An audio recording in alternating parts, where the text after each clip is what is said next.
Our team coverage continues now with West 2's Luana Munoz. And Luana, you spoke with a UCF professor in the School of Politics, Security, and International Affairs.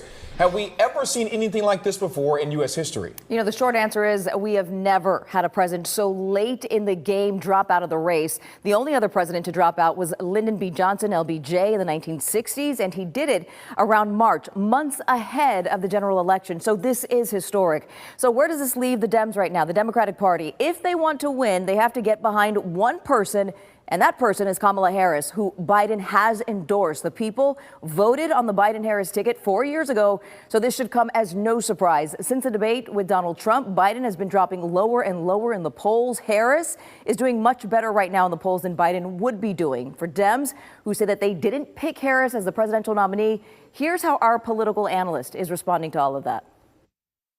If your main goal is to have a Democrat win the presidency and to stop Donald Trump, then you need to not get too upset about this. And instead, you just need to move forward and say, let's rally around one nominee and do it very quickly. Because if we don't match the enthusiasm of the Republicans right now they have for Donald Trump, we are still not going to win.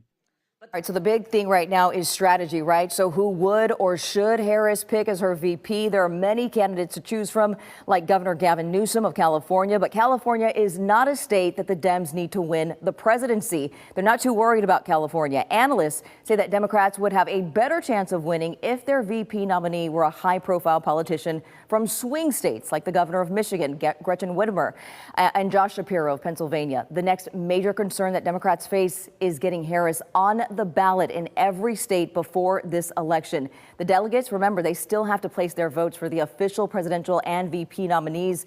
That normally happens during the Democratic convention, which isn't set to begin until August 19th.